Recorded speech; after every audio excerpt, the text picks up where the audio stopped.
बिलरियागंज में कांग्रेस पार्टी के केंद्रीय कार्यालय का किया गया भव्य उद्घाटन। आजमगढ़ जिले के बिलरियागंज नगर पंचायत स्थित महाराजगंज रोड पर कांग्रेस पार्टी के केंद्रीय कार्यालय का मंगलवार को भव्य उद्घाटन किया गया, जिसका उद्घाटन कांग्रेस चुनाव प्रभारी आजमगढ़ पुष्कर सिंह राज ने फीता काट कर किया। केंद्रीय कार्यालय के उद्घाटन के दौरान कार्यकर्ताओं में काफ़ी उत्साह देखने को मिला। उपस्थित कार्यकर्ताओं ने कांग्रेस पार्टी को विधानसभा में जीत दिलाने का संकल्प लिया।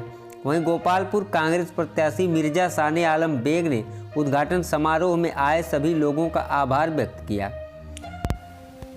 तो समारोह में आए कांग्रेसी पदाधिकारियों ने उपस्थित कार्यकर्ताओं को जीत का मूल मंत्र दिया।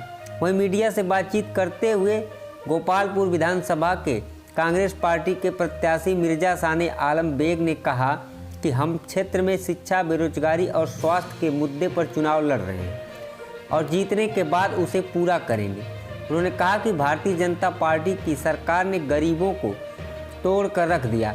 महंगाई चरम पर है, गरीब परेशान है। दिन ब दिन राशन के साथ साथ तेल की कीमतों में बढ़ोतरी हो रही है, लेकिन सरकार इस पर चुप्पी साधे हुए है। वहीं उन्होंने कहा कि अब जनता समझ चुकी है, वह इस चुनाव में भारतीय जनता पार्टी को उखाड़ फेंकने का काम करेगी। साथ ही उन्होंने कहा कि हम गोपालपुर विधानसभा से चुनाव जीत रहे हैं, जो भी जनता से वादे कर रहे हैं उसको हम पूरा करेंगे।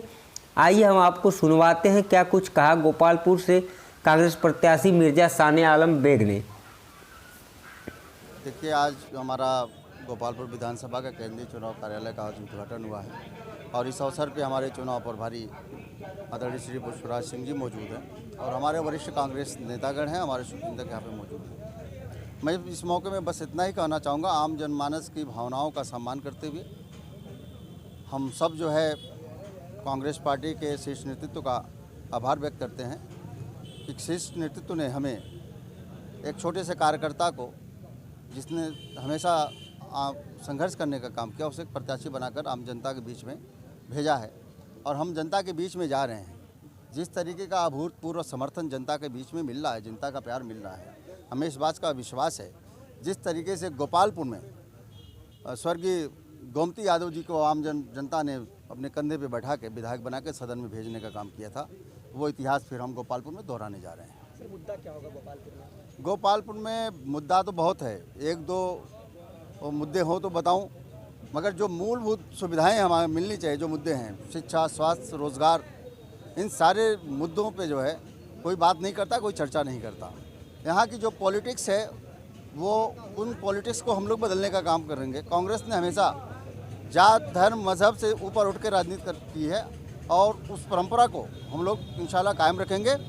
जिस तरीके से आपका हमारा इस तरफ इलाका जो है, आप चूँकि यहाँ के लोकल हैं और सड़कें जो ग्रामीण अंचलों से जुड़ती हैं, उन सड़कों की हालत ये है कि आप अगर एक बार 2 किलोमीटर चलें तो फिर आपको एहसास होता है कि हम किन रास्तों पे चल रहे हैं। कोशिश होगी कि सड़कों को बेहतर किया जाए और शिक्षा के क्षेत्र में यहाँ पे, चूँकि ये हमारा देवरांचल इलाका काफ़ी पिछड़ा हुआ इलाका है, उसके लिए हम लोग कोशिश करेंगे कि हम बेहतर कोई शिक्षा व्यवस्था कर पाएँ।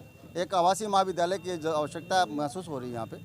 प्राइमरी लेवल से लेकर हायर एजुकेशन तक जो है अच्छे शिक्षा व्यवस्था के लिए हम काम करेंगे।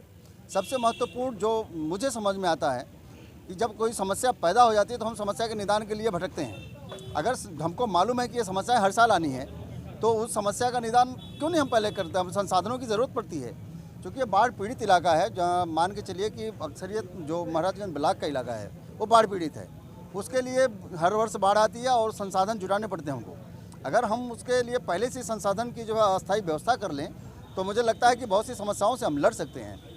जो प्राकृतिक समस्याएं हैं उससे हम तो दावा नहीं कर सकते हम पूरा उसे ख़त्म कर लेंगे, मगर वो समस्याएं आनी है तो उसको मिलजुल कर लड़ा जा सकता है। दूसरी चीज़ शिक्षा, स्वास्थ्य की बात हम कर लेते हैं। हमारे विधानसभा में कहीं पे कोई ऐसा हॉस्पिटल नहीं है, खासतौर से देवारे के इलाके में जो दूर दराज के लोग हैं, ग्रामीण अंचल में बसे, उनके लिए कोई ऐसी फैसिलिटी नहीं है कि कोई बड़ी परेशानी हो, मरीज हो तो उनको त्वरित निदान मिल पाए।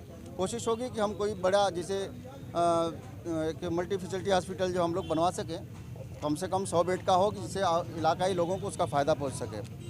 और उसके साथ साथ ये परशुरामपुर तहसील गोपालपुर के विकास पुरुष स्वर्गीय वसीम अहमद साहब के कार्यकाल में, उनके पीरियड में परशुरामपुर तहसील आम जनमानस की भावना को देखते हुए स्वीकृत की गई थी। मार्टिनगंज तहसील भी उसी वक्त शायद प्रकाश में आई थी, वो अब काम कर रही है वो तहसील, मगर अभी तक नामो निशान नहीं है परशुरामपुर तहसील का। मेरी कोशिश होगी कि मैं इस तहसील के लिए कुछ लड़ूं और इस तहसील को जो चालू कराऊं जिससे इलाकाई लोगों को फ़ायदा पहुंच सके। सर एक आखिरी सवाल कि आप 2 और प्रचार कर रहे हैं, आपको रुझान कैसा है? मैं लोगों के बीच में जा रहा हूं, जिस तरीके का मैंने पहले कहा कि जिस तरीके का अभूतपूर्व समर्थन देखने को मिल रहा है और इससे यही एहसास हो रहा है कि बदलाव होने जा रहा है। दूसरी चीज़, यहाँ पे की जो राजनीति है, जातिवाद, बिरादरीवाद, इस तरीके के जो राजनीति रही है, इससे जनता ऊब चुकी है। अब हम जनता ये बदलाव चाहती है कि ऐसी राजनीति यहाँ पे हो जहाँ न कोई जाति हो, न धर्म हो, न मजहब हो। राजनीति इन सारी भावनाओं से ऊपर उठ के होनी चाहिए, तभी देश का भला होगा। जिस गर्त में बीजेपी सरकार इस मुल्क को ले जा रही है, उसे रोकने के लिए आम जनमानस जो है आगे आ रहा है।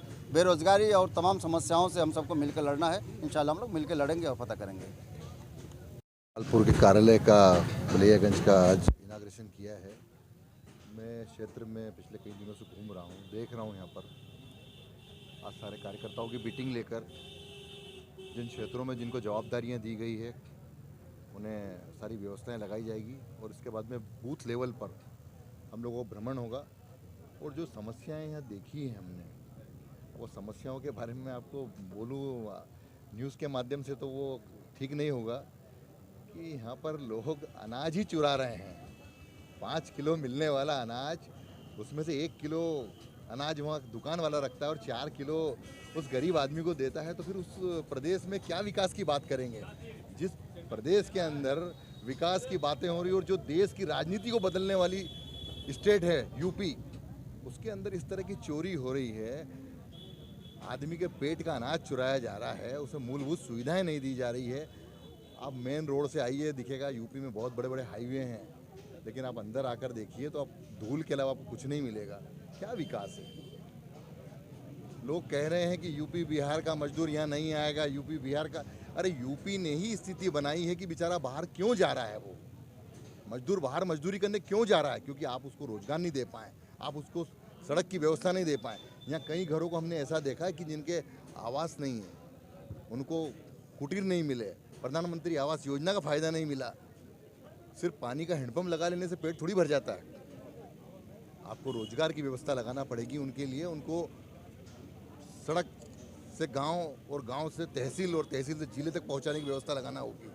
आज बच्चा पढ़ रहा है तो क्या आप एजुकेशन कर लिया है। कई लड़कियां कल मुझे मिली, इंटरमीडिएट करी हुई है, क्या कर रही हैं? घर में ईंट के भट्टों पर काम कर रही है। रोजगार नहीं है, क्या करेगी वो? आपने इतना बड़ा स्टेट है, 24 करोड़ की आबादी है, उसके बाद में आपने कितनी पोस्ट निकाली? आप कहें कि हमने साहब फलाने कास्ट के लिए निकाली आरक्षण में, ये कई घर कल हमने दलितों के भी देखे ऐसे कि जिनके बच्चे इंटरमीडिएट करे हुए घर पे ईंट भट्टों पे काम कर रहे हैं, बॉम्बे में जाके काम कर रहे हैं।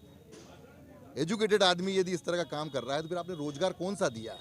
आप इतने वर्षों से विकास की और ये बात कर रहे हैं तो आपने रोजगार क्या दिया है? क्यों लोग जा रहे हैं, पलायन क्यों कर रहे हैं? आप यदि यहाँ व्यवस्था लगा देते तो पलायन नहीं होता। सिर्फ हिंदू मुसलमान से पेट नहीं भरता। आप हर समय कहेंगे फलाना वो कांड हो गया, उसमें मुसलमान था, फलाना वो हो गया, उसमें ये था। इससे काम नहीं चलता। आपको रोजगार पैदा करना होंगे। आज गोपालपुर विधानसभा के अंदर हम जो घूम रहे हैं, आजमगढ़ में देखा, सगड़ी में देखा, स्थिति ये है आपकी कि विकास कहाँ है? आज आम पब्लिक ने विरोध नहीं किया आपका। जिस दिन ये विरोध में खड़े होगे उस दिन यूपी बंद हो जाएगा। आज यहाँ का भोला भाला मानस कुछ बोल नहीं रहा है, दबा हुआ है, अपनी आवाज़ उठा नहीं पा रहा है। यदि जिस दिन ये उठ के खड़ा हो गया तो उस दिन यूपी में क्रांति हो जाएगी। आपको यहाँ पर मैं तो प्रत्याशी जी से भी ये कहा कि साहब चुनाव हम लड़ेंगे, लोगों में जाएंगे, चुनाव जीतेंगे, उसके बाद हमारा मूलभूत सुविधाओं पर फोकस होगा कि यहाँ पर छोटी डिस्पेंसरियाँ बनी हुई प्राइवेट, लेकिन हमें गवर्नमेंट डिस्पेंसरी बनाना होगी। गवर्नमेंट के 100 बिस्तर के हॉस्पिटल बनाना होंगे, आवासीय विद्यालय बनाना होंगे, क्योंकि काफ़ी सुदूर अंचल से बच्चे आ रहे हैं पढ़ने के लिए। ये सारी व्यवस्थाएं करना पड़ेगी हमें।